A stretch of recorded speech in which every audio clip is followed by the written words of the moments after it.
right, so it's a big title, but I really wanted to be super concrete about what we were going to talk about today, right? So building a design discipline in a hyper-growth startup, and a hyper-growth startup is like, it's a company that just takes off it's like a rocket ship. It doesn't slow down for anything. It just keeps moving at the speed of light. And our challenge within Uber has just been to keep up with it. All right, so I want to start off with what is Uber, right? So Uber is an on-demand transportation service where you can request a car with a tap of a button. Really, the focus is making technology invisible, right? It's one of those things where you push a button, a car shows up, and you're like, whoa, how did that happen, right? We wanted to have this magical experience in creating Uber, right? And the only way to kind of experience that is to kind of take a ride for the first time. I know Portland doesn't necessarily have Uber yet. We're working really hard to kind of get it out here and trying to make that a reality. All right, so what do other people say about Uber, right? Just don't take my word for it, right? We have this guy named Josh Ross. I was kind of looking at Twitter last night, and he says, Portland, love you, but won't be back until you have Uber, right? Your taxis are the worst. So, he loves Uber so much that temporarily he's lost the love for the city until you guys get Uber. So, we have a University of Chicago polled 40 leading economists, right? And they all agree that it's good for, unanimously agree that it's good for drivers and riders. And then finally, we have Neil Patrick Harris, Snoop Dogg, and our famous Lindsay Lohan all like it so much that they tweet their promo codes to users. So that's recognition enough, right? So what does it feel like to work at Uber, right? It's extremely fun. It's extremely challenging. There's a lot of rewards, and it's really difficult to walk away from, right? We're changing the way that people move around cities around the world. We get to reimagine the concept of transportation and how do you get a car delivered to you in 3 to 5 minutes, whereas before you used to call a cab company, they may show up, they may not show up, and all at a very low affordable price. So we're reimagining the concepts of logistics and how we can make systems more efficient. And we're helping to create around 50,000 jobs globally every month, which makes it meaningful, impactful, and unique. So what does it look like? So this is part of our team, one of many. There's a team of really smart and talented individuals. There's just people behind all this technology, right? And they fundamentally believe that making a difference and having a mission of making a better world. And everyone at Uber is working to make it sustainable, scalable for both riders and drivers. So what does design at Uber look like? So design at Uber is comprised of 5 big groups, right? The first one is product, the second one is marketing, the third one is brand, fourth one is research, and the fifth one is content. These 5 groups essentially support all the efforts across the entire organization. City teams, launchers, operations, policy, communication, growth, product, and data, just to name a few. And many people look at it and just say, hey, it's just an app, right? It's just like there's a rider app and a driver app, but there's so much more to it. So today, we design all of our tools internally. That means partner statements that get sent out to drivers, payment statements that get sent out to drivers, driver dashboards, these dashboards that drivers use to run their small business from anywhere from 1 driver to about 50. There's a customer support system that we built for community managers to interact with clients. So anytime you have I have a bad driver or somebody lost his way, or anytime you interact with Uber, there's a support system that kind of powers all that. And within design, there's a team of, like we talked about earlier, there's over 50 people right now. And that's basically experienced designers, research, content strategists, copywriters, brand designers, photographers, videographers, prototypers, so on and so forth. So tomorrow, we're looking to hire tons and tons more designers, craftsmen, people who are passionate about helping us scale globally. And if you're interested, I'm here. Hit me up. Let me know. Tomorrow and yesterday, So what did it look like when I started at Uber? Basically, the design team was 2 people. There was one designer that was already there 4 months prior, and then myself. And at that time, we were 50 people globally around the world, right? And we were in 5 cities: San Francisco, New York, DC, DC, Chicago, Paris. And in just 2 years, we're in over 200 cities and over 1,000 people globally. So just to kind of give you some kind of context around like how big this thing has scaled over time. Again, this thing just will keep growing, and design will not slow down for anything, right? So you just kind of have to roll with the process. And so 2 years ago, design wasn't a thing, right? There were no Post-it notes in the office. There was no workshops. Just nothing was actually even close to being designed. At the time, PMs would come up with wireframes, and they'd say, you know, we're in a rush. Make this pretty. We got to get it out the door. Stop asking questions. Just get it done. And so I kind of looked at that and I said, no, that's not going to work. So, you know, this happens to a countless number of companies on a daily basis, right? It's just, this is a normal process for a lot of organizations. And in order to make meaningful products, design needs to be unlocked, right? You must inject your voice and stand up for what you believe in, right? Design is fairly new to many organizations, and we need more thought leaders to help be a catalyst for change within those organizations. So at this point, I think it's going to be important to share some history for context, and I'm going to keep it brief. So I started at a company called Hot Studio down in San Francisco. It's a consulting agency, and this is where I basically learned about user experience design. And at user experience design, it was focused around more of a user-centered kind of perspective. So workshopping, facilitation, conversations to help define strategies and user experience. More importantly, I learned how to sell design there, right? Learn to sell design to CEOs, to executive teams, and really get them to understand and believe why this design that we were putting in front of them will make a difference for their organization, for their strategy. And that's usually 50% of the work, right? The first 50% is like having a great idea, and the other 50 is like selling the idea. So in the fall of 2009, I moved to New York and helped them open up their New York office, and we scaled from 3 people to 10 people in 2 years, and I was like, damn, we're growing fast, right? Like that was big back in the day.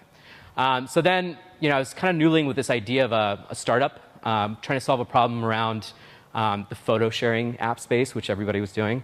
But I decided to build a startup. And what I was missing from consulting was that, you put your heart and soul into something, and all of a sudden you hand it off to clients and you throw it over the fence, and it comes back as this completely new concept or idea, right? And what gets lost is that you're not with the clients kind of producing that thing from beginning to end. So I decided I want to create my own startup, figure out like what it takes to make a product from beginning to end, and really learn, especially in the mobile space, how to go about doing that. So as a consultant, you go pretty wide, right? There are plenty of clients with different verticals. During my time at Hot, I worked in the automotive, e-commerce, entertainment, finance, publishing, and even nonprofits. And at a startup, you get to go deep, right? Focusing on one specific problem till you find market fit. So there are 3 phases to a startup. The first one is solution fit, market fit, and then growth. Solution fit, at this stage, you're discovering and validating the problem, essentially, right? The goal is to get it to the first sale. You got to make money at your startup. And this can take days, weeks, or years. It's extremely tedious, and it requires you to whittle down to your idea down to the core. Market fit is once you've found a solution, it's essentially scaling the business, right? At Uber, this was supply and demand economics as well as pricing. At this stage, you're just simply trying to grow adoption, polish the experience, and added features to tell a more complete story. So at some point, growth starts to plateau, right? And so you have to move into optimizing everything. And this is pretty much scale. So you optimize features, marketing channels, to hiring and infrastructure. And while making sure that you're staying relevant to your customer base. So why is this important? If you're planning on joining a startup, you need to identify how you like to work, right? how much complexity, ambiguity, how much can you deal with? How much risk are you willing to take? And what kind of impact do you want to have? Do you want to shape the product from the very beginning? Or do you want to just simply take something that somebody else has done and kind of extend it into new verticals and new markets, right? Do you like a work-life balance? Do you like to go home to your kids? Do you like to hang out with your girlfriend? Do you like your weekends? Sometimes a startup, depending on the stage, you may not have that. Let's see. So back to consulting. After I launched the startup, I ran out of funding. And I basically went to Designer Fund and 500 startups, and they gave me a mentor. And they said, look, you haven't really built a startup from beginning to end. Why don't you go do some consulting work at a startup? And so I named 5 companies. And the first person to call me back was Travis from Uber. And we went over my portfolio, and we said, hey, this is what I've done. He's like, well, hold tight. I got a secret project for you that we may be kicking off. And I was like, well, I'm going back to New York in like 2 hours. And he's like, well, go to New York, and I'll call you whenever we find out. So Monday morning, 9 a.m., I get to JFK, get to my apartment, get a call from him. I turn right back around and go back to San Francisco. And so the directive is this, right? Reimagine the Uber app from the ground up, completely. Just take everything that's here and throw it away. Differentiate the product from the competitors. We had like several competitors kind of cloning our UI with the same position of buttons and maps and so on and so forth. And then provide a way for users to choose between 6 options, right? So you can see in the far top center area, we have taxi, UberX, black, and SUV. That was the first time that we had multiple options within our app, right? And it's clunky. It's rolling over some other button on the right-hand side. So it just didn't scale for us, right? So the team was small. It was Travis, El Luna, and myself.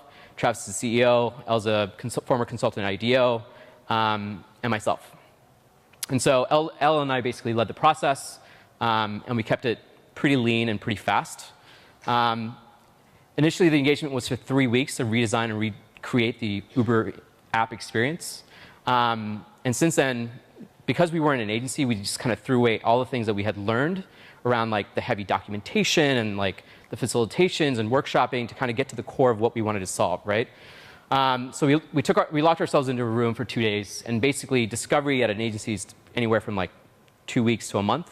We basically did it in 2 days, right? So we just had 100% of time between 12 hours a day for hanging out with Travis and just kind of get into his mind, understand what he's thinking, and how we can make this app and figure out what are the strategies around that. We looked at customer journeys. We did user research. We conducted stakeholder interviews, all the same normal things that you do at an agency. So while the launch was successful, what really solidified it in Travis's mind was how we went about making the product, right? Engineers felt like they were being heard, and everybody felt like the direct impact of the product decisions, right? He wanted me to take the same process and apply it to the entire org, as well as scale the team. So the requirements, the only requirement was that design stays independent of product, right? And the main reason for this was that we needed to be autonomous and allowed the flexibility to reinvent and readjust ourselves, right? To try new things and reinvent how we go about designing products. And the most important design thing was we needed to get in front of the CEO. You have to get in front of the CEO. You have to get buy-in from him that design is important so that you can take your initiatives to the next level. So during the first year, I made products. We only had a logo, so I helped redefine the brand. And typically, if you look at like vehicles, like taxi for hire vehicles back in the day, it's always a black car. It's pretty nasty. And so what we decided was, how do we infuse lifestyle and logistics into something that didn't ever show a car, right? I helped to recruit and scale the team, reimagine processes, all the same things that you kind of have to do when you're building a design discipline, right? And at any given moment, I was an IC, a lead, a design manager, the head of design. It just takes a lot of effort. So the biggest finding and the biggest learnings that I had was figuring out prioritization. Find the most important problem and fix it. Don't try to chase after all the cool things that are easy to get overwhelmed with. Things that are cool, things that you really want to work on. Find the most important problems and then try to fix it. So there's 3 things I want to share. hiring, right? This is the most important thing about a rocket ship startup, a small studio, whatever. It's hiring. People matter incredibly. They're going to be the success and failure of your organization, right? You got to have clear processes and criteria for hiring. Be rigorous about the practice. Take time to define the criteria for success, and evaluate the individual people that come through the door. Have pre-briefs and post-briefs, and make sure that everyone's aligned around what you're evaluating, right? If you don't have an answer about like whether you should hire this person or not, then you've essentially failed at the interview process, right? So you got to keep going back and turning the dials and levers and figuring out like how do you get to a yes, a strong yes, and a strong no. There's no like maybe, I think so. Sometimes this helps. Sometimes we send out homework exercises. VPs have done it. Interns have done it. Everybody does it at Uber, right? And what happens with our homework exercises is that it really gives you insight into how a person thinks, right? Don't make this homework exercise about your company. Make it about something that's fun and different, right? It really helps to understand how people think and demonstrates hustle and commitment towards them wanting to kind of join your organization. Things to avoid, like I said, don't make it about your company. The team is super biased when you have this kind of information. Because you have deep knowledge and insight, it tends to hurt the candidate that's kind of applying. So make it something around a photo sharing app if you're Uber, right? Do something completely different. So I look for storytellers, and storytellers are important because they design for experiences. They don't necessarily just design for features or like something that's really cool. They really design for experiences, and that's critical. Can they clearly set up a story and tell you the goals, the objectives, the mission, and the success metrics, right? If somebody comes through the door and they can't really tell me a story of why they made this, what was the objective, how did it help the solution, then they're really not going to be able to sell designs to PMs, engineers, executives, right? Speed, vision, and quality, right? This is it. Keep a high bar in all three of these things. Otherwise, again, when you're moving as fast as you're moving, you're going to have hang-ups. You're going to have those hard conversations with people around like adjusting the bar, and you want to set the tone right from the very beginning. Essentially, speed is how fast do they produce the work. Vision is, do they think outside the box? And quality is, do they follow best practices? Is it pixel perfect? Do they help me understand the constraints of this and decisions that they made along the process? All right, so organizational structure. I made the huge mistake of keeping a flat organization when we started. And really, this is problematic because as a company grows, designers like to know where exactly they fit within the organization, right? Flat helped us scale without having to kind of think about titles and what everyone did. When you're at a really early startup space, everybody does everything, right? But I'm urging you guys, if you work at a startup and you're starting up a design discipline, start to come up with an organizational structure that works and maps back to your organization. So whether it's engineering or product or the executive team or operations, whatever it is, take the time and effort to build an organizational structure. All right, so this is my outline for a manifesto that I wrote, right? It's design philosophy, how we approach design, principles, what does it feel like? It really kind of to emulate what does design stand for within the organization. What does design mean at your organization? The manifesto helps build alignment and helps lay the foundation for the discipline.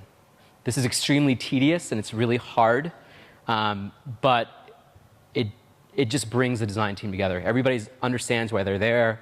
Everybody understands, what are the motivations. When we go to feedback sessions, they understand why certain things aren't right because they can look at the principles and say, this doesn't make design invisible, right? Or the quality on this product isn't high enough. And finally, the platform team. They're critical to any organization that's going to scale. In order to scale and move fast, you have to have a platform team, right? They're charters to bring consistency, consolidate, organize, and bring efficiency to making products. So these guys will work on GUIs and guidelines and interaction documents, and they're basically going around making sure that people are kind of sticking to the guidelines, but also being challenged to kind of break the guidelines so that we can continue to evolve the design, right? So it's a core group of individuals, and again, platform teams for many organizations don't make sense very early on when you have 2 or 3 designers. But when you get to about like 10 or 8 to 10, I think, is when you should start thinking about creating a platform team. Now, nobody's going to resource this because it's not part of like making products. But in order for user experience folks to learn how to do visual designs, platform teams are a great place to start, right? So kind of just want to end with this. You know, what are the things we believe in? So we believe at Uber that it takes a team to define a vision. We believe that the quality is a benchmark and not a compromise. We believe that hiring is not a trade-off, and we believe that working closely with each other is the only way to move the experience forward. That's all I have.